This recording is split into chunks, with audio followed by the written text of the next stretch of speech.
Hello everyone, good morning.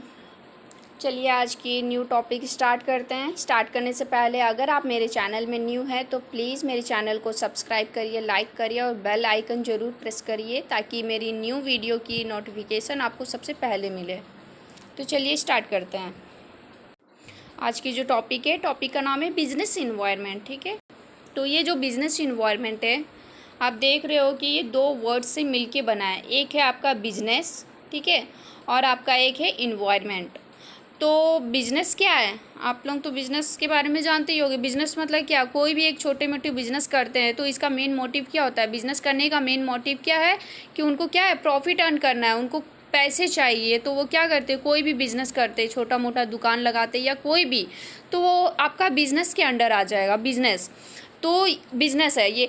और आपके next जो इन्वायरमेंट का मतलब हो गया, मतलब सराउंडिंग, आपके जो आसपास जितने भी इन्वायरमेंट फैक्टर है जो सराउंड करते हैं वो आपका इन्वायरमेंट हो जाएगा। और ये क्या होता है, कंट्रोल नहीं होता है। ठीक है, तो business environment, business plus environment इसको बोलते हैं। बिजनेस अलग वर्ड है और इन्वायरमेंट अलग वर्ड है। दोनों वर्ड्स को अगर हम लोग ऐड करते हैं तो बनता है बिजनेस इन्वायरमेंट। तो पहले तो मैं बिज़नेस के बारे में बताऊंगी कि बिज़नेस के कौन कौन से फैक्टर्स है, उसके क्या कैरेक्टरिस्टिक्स है, उसके बारे में अगर हम लोग बिज़नेस के बारे में जान लेते हैं, उसके बाद देन हम लोग इन्वायरमेंट के बारे में, पता है इन्वायरमेंट जो हमारे सराउंड करते हैं जो आसपास में, तो ये दोनों को अगर हम लोग ऐड करेंगे तो बिज़नेस इन्वायरमेंट बन जाता है। तो व्हाट इज़ बिजनेस? देखिए यहाँ पे एक वर्ड लिखा है, स्टेट ऑफ बीइंग बिजी। ठीक है, इसका मतलब क्या है? स्टेट ऑफ बीइंग बिजी का मतलब अगर आप किसी काम को करने के लिए बहुत ज़्यादा बिजी हो तो दैट मीन्स क्या है, वो बिजनेस कर रहा है। इसका ये मतलब नहीं है कि आप अगर 2 आवर्स से क्या टीवी देख रहे हो, बहुत बिजी हो। ठीक है, बिजी रहकर आप कंटिन्यू टीवी देख रहे हो, इसका ये मतलब नहीं है कि आप क्या बिजनेस कर रहे हो। ठीक है, यहाँ पे देखिए एक वर्ड है, in economics activities. Business means a state of being busy in economics activities. Economics activities मतलब क्या? इकोनॉमिक्स के थ्रू आप कर रहे हो, कोई भी इकोनॉमिक्स के अंडर रह करके, मतलब इकोनॉमिक्स एक्टिविटी मतलब प्रॉफिट अर्न करना। ठीक है, business refer to those economics activities which are connected with production, purchase, sale of goods और supply of service with the main object of क्या है, अर्निंग प्रॉफिट। समझ में आया? बिजनेस का मतलब होता है कि आप कोई भी जो काम कर रहे हो, economics activities which are connect है आपके वो प्रोडक्शन पे, परचेज पे या सेल ऑफ गुड्स और सप्लाई, लेकिन इन सब का जो मेन ऑब्जेक्ट क्या होता है, अर्निंग प्रॉफिट, प्रॉफिट कमाना इनका मेन ऑब्जेक्ट है। ठीक है, इसको बोलते हैं बिजनेस। अब जो नेक्स्ट है यहाँ पे, हाँ बिजनेस हो गया। अब इसका कैरेक्टरिस्टिक्स ऑफ बिजनेस, ये मतलब इसका मेन क्या क्या कैरेक्टरिस्टिक्स है बिजनेस करने का। ठीक है, ये सबसे पहला पॉइंट जो है आपका इकोनॉमिक्स एक्टिविटीज़। आप जो भी काम कर रहे हो वो इकोनॉमिक्स एक्टिविटीज़ के थ्रू कर रहे हो प्रॉफिट कमाने के लिए। फिर सेकंड है प्रोडक्शन और procurement of goods and services. यहाँ प्रोडक्शन और प्रोक्योरमेंट का मतलब होता है परचेस करना। ठीक है, प्रोडक्शन करना और purchase of goods and services. फिर थर्ड है सेल और exchange of goods and service. आप कोई भी गुड्स एंड सर्विस को अगर सेल कर रहे हो तो ये भी आपका बिजनेस के अंडर आता है, उसकी कैरेक्टरिस्टिक्स है। Dealing in goods and service on regular basis. फिर फोर्थ है, देखिए प्रॉफिट अर्निंग, प्रॉफिट कमाना। अनसर्टेनिटी ऑफ रिटर्न, इसका मतलब होता है कि इसमें हम बोल नहीं सकते कि आपको एंड में कितना मतलब कि बैक मिलने वाला है। अनसर्टेनिटी, ठीक है, मतलब एग्जैक्ट बोल नहीं सकते अनसर्टेनिटी। एलिमेंट ऑफ रिस्क है लास्ट, ये आपका ये एलिमेंट ऑफ क्या है, बिजनेस है, सॉरी कैरेक्टरिस्टिक्स ऑफ बिजनेस है। अब देखिए, हाँ यहाँ पे मेन पॉइंट आता है, जो बिजनेस है ना वो बिजनेस आप 2 टाइप्स में करते हैं, 2 तरीका सा होता है, मतलब इसका 2 पार्ट है। एक पार्ट का नाम है इंडस्ट्री। ठीक है, classification of business activity, business activities को 2 पार्ट में डिवाइड किया है। एक का नाम है इंडस्ट्री और एक का नाम है कॉमर्स। बहुत लोग इंडस्ट्री में काम करते हैं तो बहुत लोग क्या कॉमर्स के अंडर काम करते हैं। इंडस्ट्री में आता है 3 पॉइंट, एक आता है प्राइमरी, सेकेंडरी एंड टेरिटरी। यहाँ पे मैंने शॉर्ट में लिखा है, मैं आपको बता देती हूँ। देखिए इंडस्ट्री में 3 काम आते हैं, लेकिन इंडस्ट्री का मेन काम क्या होता है, देखिए ये जो RM लिखा है ना, ये रॉ मटेरियल है। ठीक है, रॉ मटेरियल को फिनिश गुड्स में क्या करना, कन्वर्ट करना। इंडस्ट्री का मेन काम क्या है, कन्वर्सन करना। ठीक है, कन्वर्ट करना, किसको कन्वर्ट करना, किसको कन्वर्ट करना, रॉ मटेरियल को फिनिश गुड्स में कन्वर्ट करना। सेकेंड जो आपका आता है कॉमर्स, ये कॉमर्स क्या करता है, आपका जो फिनिश गुड्स इंडस्ट्री में आया है ये फिनिश गुड्स को सेल करता है, ठीक है। Exchange of goods and services ये कॉमर्स का काम होता है।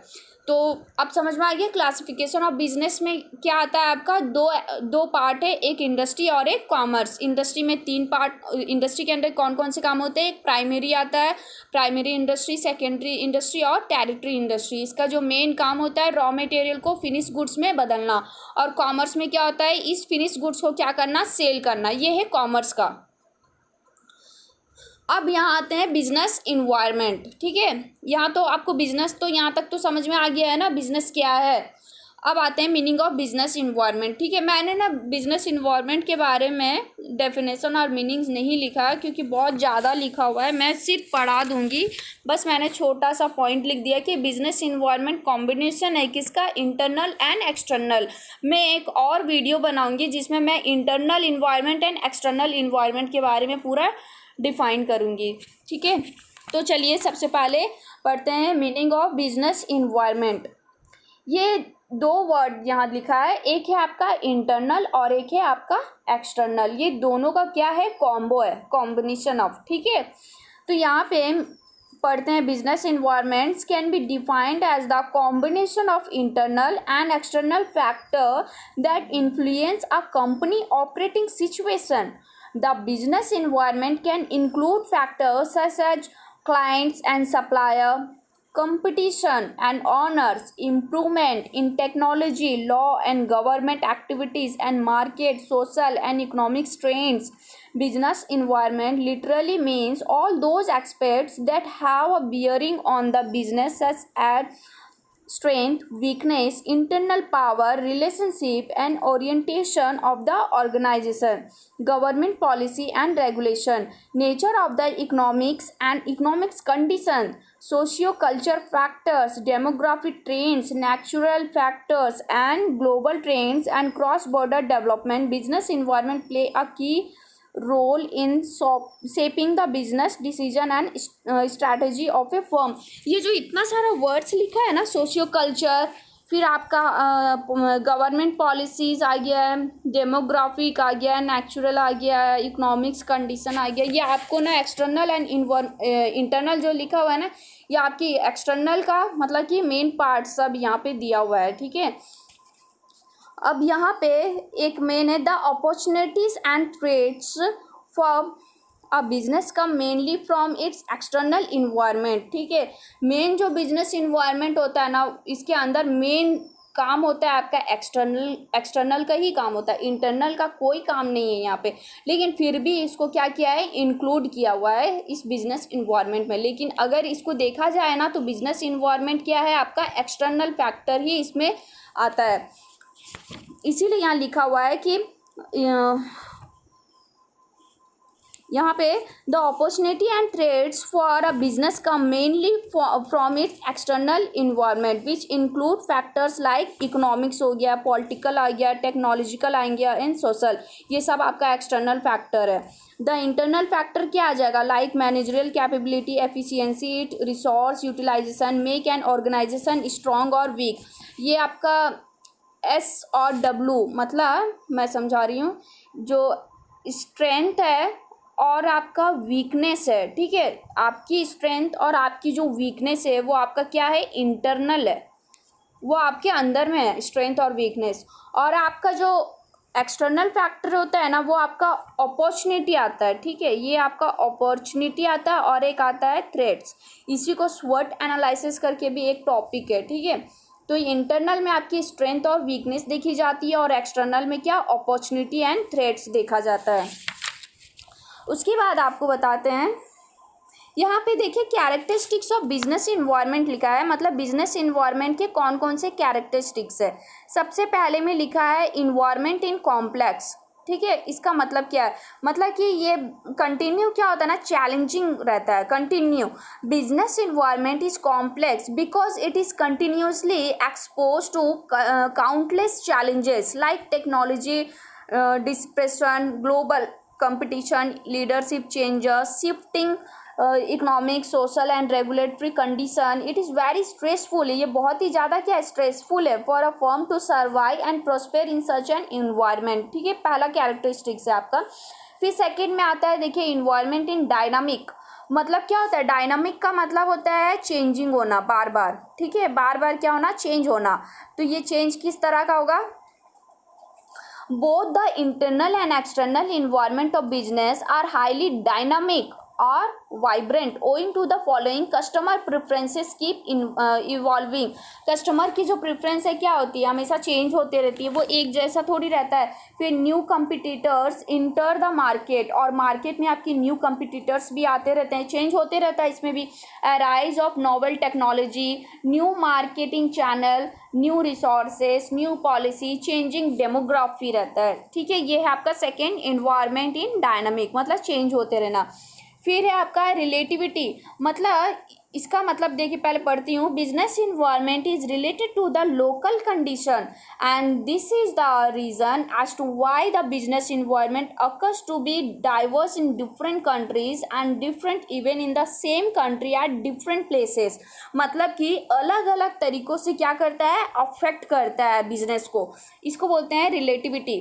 फिर है आपका इन्वायरमेंट इन अनसर्टेन। ठीक है, इन्वायरमेंट इज अनसर्टेन का मतलब होता है कि आप इसमें प्रिडिक्शन नहीं लगा सकते। Not anything can be assume with any degree of certainty about the factor of the business environment because they continue to change quickly. The dimension of business environment because they अच्छा, the dimension of uncertainty include the following. Macro environmental uncertainty, this is the uncertainty is the organization general environment including political, regulatory, statutory and economics condition। ये मतलब कि हमारे control में नहीं रहता है। Environment is uncertain का मतलब ये हमारे हाथ में ही नहीं है। ठीक है, इसको बोलते हैं इन्वायरमेंट इज अनसर्टेन। फिर आपका लास्ट में देखिए इंटर रिलेटेडनेस। मतलब ये क्या होता है, एक दूसरे से लिंक अप होता है, लिंक रहता है। The different factors of business environment are correlated. For example, let us suppose that there is a change in the import export policy with the coming of a new government. In this case, the coming of new government to power and change in the import export policy are political and economic changes respectively. There's a change in one factor affecting the other factor। समझ में आ रहा है? मतलब एक factor दूसरे factor को क्या करता है, अफेक्ट करता है, इसलिए इसको एक दूसरे से क्या है, ये लिंक है, इसलिए इसको इंटर रिलेटेडनेस बोला जाता है। ये आपकी है कैरेक्टरिस्टिक्स ऑफ बिजनेस इन्वायरमेंट। और मैं नेक्स्ट में आपको बताऊंगी कि कौन कौन से इंटरनल इन्वायरमेंट है और कौन कौन से एक्सटर्नल इन्वायरमेंट है। तो आई होप आपको समझ में आ गया होगा कि बिजनेस इन्वायरमेंट क्या क्या है। जैसे मैं एक बार फिर से समझा दे, जैसे कि बिजनेस इन्वायरमेंट क्या है, दो वर्ड्स का है, बिजनेस प्लस इन्वायरमेंट। बिजनेस की मीनिंग क्या है, इकोनॉमिक्स एक्टिविटीज़ के अंदर में रह के कोई भी अगर आप काम करते हो उसको बिजनेस बोलते हैं। और इसकी कैरेक्टरिस्टिक्स ऑफ बिजनेस, इसकी कौन कौन सी विशेषता है। फिर है बिजनेस को दो पार्ट में बांटा है, इंडस्ट्री एंड कॉमर्स। इंडस्ट्री में तीन आते हैं, जैसे प्राइमरी इंडस्ट्री, सेकेंडरी, टेरिटरी। और इंडस्ट्री का मेन काम होता है रॉ मटेरियल को फिनिश गुड्स में चेंज करना। कॉमर्स में क्या होता है, फिनिश गुड्स को सेल करना। फिर आपका आता है बिजनेस इन्वायरमेंट क्या है और उसकी कैरेक्टरिस्टिक्स क्या है। ठीक है, आई होप आप लोगों को अच्छे से समझ में आ गया होगा। एंड नेक्स्ट वीडियो मैं बनाऊंगी जल्द ही। तो थैंक यू सो मच।